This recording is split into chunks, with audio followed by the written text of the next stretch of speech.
샬롬, 반갑습니다. 오늘은 창세기 세 번째 시간으로 창세기 2장 16절에서 17절의 말씀을 가지고 선악과 그게 왜? 라는 제목으로 함께 말씀을 나눠보도록 하겠습니다. 우리가 큰맘 먹고 올해는 꼭 성경 일독을 해보자 하는 마음으로 성경을 읽어 내려가다 보면 가장 먼저 걸리는 부분이 바로 이 부분이 아닌가 싶습니다. 선악과를 먹음으로써 인간이 죄를 짓게 되는 부분인데요. 이 부분을 읽으면서 이런 질문들을 던지게 됩니다. 왜 하나님은 선악과라는 것을 만드셔서 사람이 죄에 빠지게 하셨지? 애당초 만들지 않으셨으면 사람이 죄를 지을 리도 없었을 테고, 그러면 예수님이 이 땅에 내려와서 십자가에서 죽지도 않으셨을 텐데 왜 하나님은 선악과를 만드신 거지? 라는 질문 말입니다. 이 질문에 답하기 위해서는 먼저 하나님이 어떤 분이신가에 대해서 살펴볼 필요가 있습니다.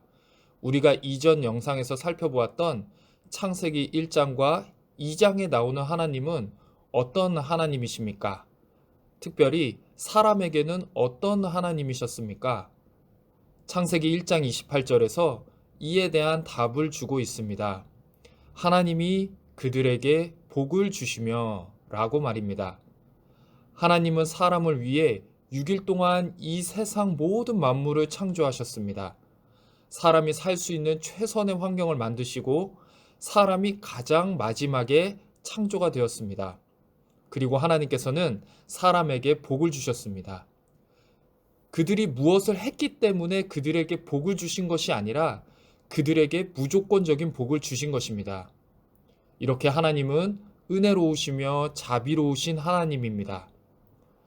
하나님께서는 이렇게 사람에게 복을 주시고 두 가지를 말씀하십니다. 그 두 가지 말씀은 내 마음대로 하라와 내 마음대로 하지 말라라는 말씀입니다. 먼저 마음대로 할 수 있는 것은 무엇이었습니까? 동산에 있는 각종 나무의 열매는 마음대로 먹을 수 있게 해주셨습니다. 반면에 마음대로 할 수 없는 것 한 가지는 무엇이었습니까? 그것은 동산 중앙에 있는 선악을 알게 하는 나무의 열매는 따먹지 말라는 것이었습니다. 하나님께서는 사람에게 모든 것을 누릴 수 있는 자유를 주셨지만 하나님과 사람 사이에 있어야 할 기본적인 질서도 함께 주신 것이었습니다. 자유가 있으되 질서가 없으면 그 나라는 바로 세워질 수 없기 때문에 하나님께서는 사람에게 질서라는 것을 주신 것이었습니다. 선악을 알게 하는 나무의 열매를 먹지 말라는 것은 하나님 나라의 질서였습니다. 하나님은 질서 안에서 사람에게 자유를 주시고 그 자유를 누리도록 허락하신 것입니다. 사람은 로봇처럼 프로그램된 대로 움직이게 만든 것이 아니란 것입니다. 그러면 하나님 나라의 질서, 그것은 어떤 질서였을까요? 창세기 2장 17절을 함께 보겠습니다. 선악을 알게 하는 나무의 열매는 먹지 말라. 내가 먹는 날에는 반드시 죽으리라 하시니라. 하나님은 조물주이십니다. 반면 사람은 피조물입니다. 하나님은 죽는 존재가 아닙니다. 그러나 사람은 하나님의 명령을 어기면 죽게 되는 존재입니다. 그것이 조물주와 피조물의 차이이죠. 다시 말해서 하나님과 사람의 차이점이었습니다. 사실 동산 중앙에는 선악을 알게 하는 나무 한 그루만 덩그러니 서 있는 것이 아니었습니다. 창세기 2장 9절을 보면 여호와 하나님이 그 땅에서 보기에 아름답고 먹기에 좋은 나무가 나게 하시니 동산 가운데에는 생명나무와 선악을 알게 하는 나무도 있더라 라고 기록하고 있습니다.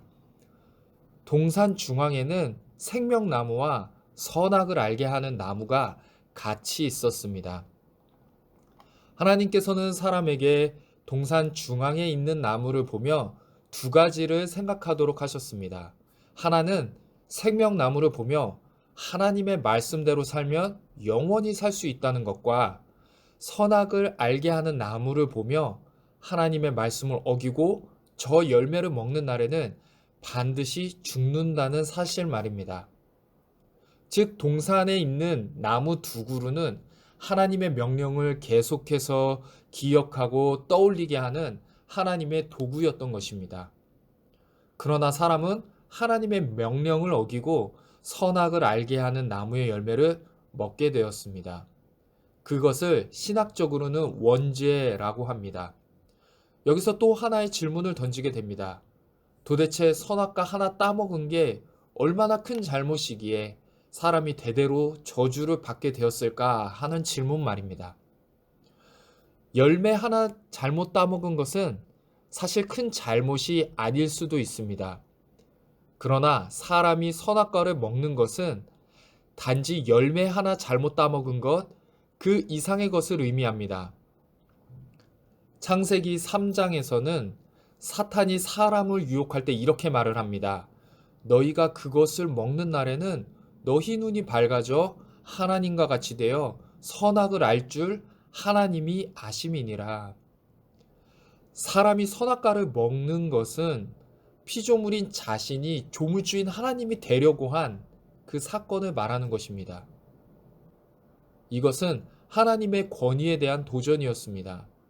하나님께서 주신 자유를 가지고 하나님이 세우신 질서를 모두 무너뜨리고 자신이 왕이 되려 한 대반역 사건, 그것이 바로 선악과 사건이었던 것입니다. 왕정 체제에서 가장 큰 죄는 무엇일까요? 절도죄? 살인죄? 아닙니다.